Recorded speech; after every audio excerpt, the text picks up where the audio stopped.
God won't tempt you beyond what you can bear, but the more you bear, the more fruit you will bear. And the more fruit you will bear, the more you will reflect God's character, growing into a fruitful, beautiful garden of righteousness. Jesus says that He is the vine and we're the branches. If we remain in Him, we will bear fruit. The more we rely on Jesus, the more fruit we can bear. But why does God want us to bear fruit?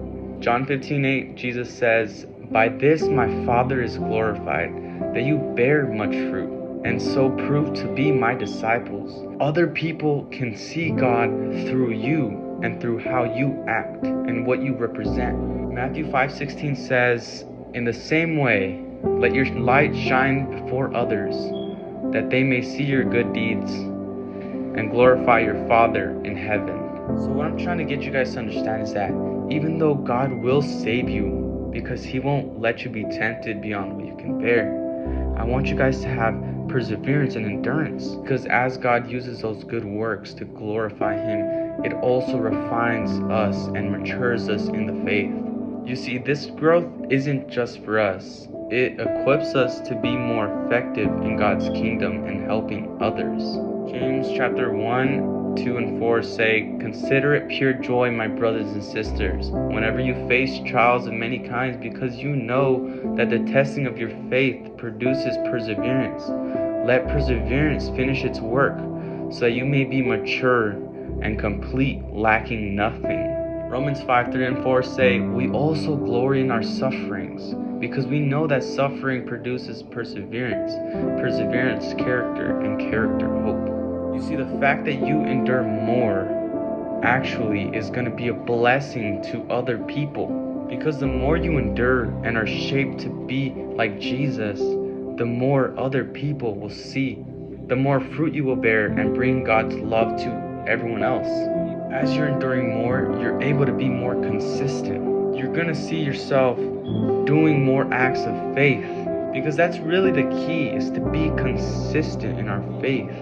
This powerful verse, John 15:16, says, "You did not choose me, but I chose you and appointed you so that you might go and bear fruit, fruit that will last, and so that whatever you ask in my name, the Father will give you." The more we endure and the more fruit we bear, the more consistent we're going to be.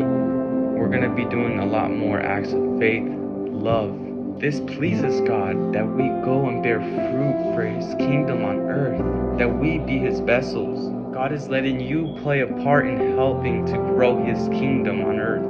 And remember, our treasure is not here on earth. Our treasure is in heaven. That's where our hearts are set, supposed to be set. And you have to have an eternal perspective.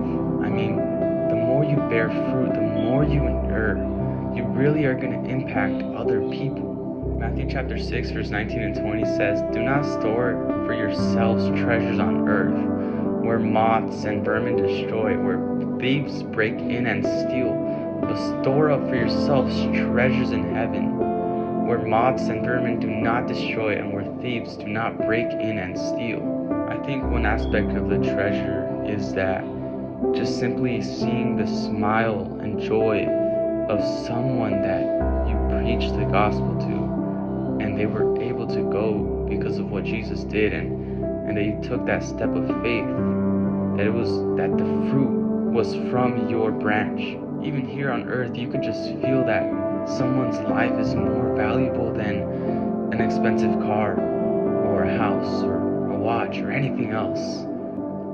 Galatians 6:9 says, "Let us not become weary in doing good, for at the proper time we will reap a harvest if we do not give up." When you're struggling to endure, just look to what Jesus did on the cross, and look to where you're going to be after, in heaven. I want to remind you that your time is more valuable than you think. A lot of us just, even me, we just take for granted how valuable our time is. The Bible shows us a lot of stories where people disobeyed God by basically delaying and wasting time and not having faith, and they missed so much opportunities for blessings and growth. But let this be a reminder that I don't want you to miss out on what God has. Make a commitment and say that video games won't stop you, or any hobby that takes too much time. Prioritize your mission to bear fruit with God and for God. The Israelites could have made it to the destination in a matter of days, but it took them 40 years. It's important to listen to the signs that God gives you, to listen to when He speaks. Hebrews 3:15 says, "Today, if you hear His voice, do not harden your hearts." Every time you delay, the more you hurt yourself and others who miss out on what God had for them.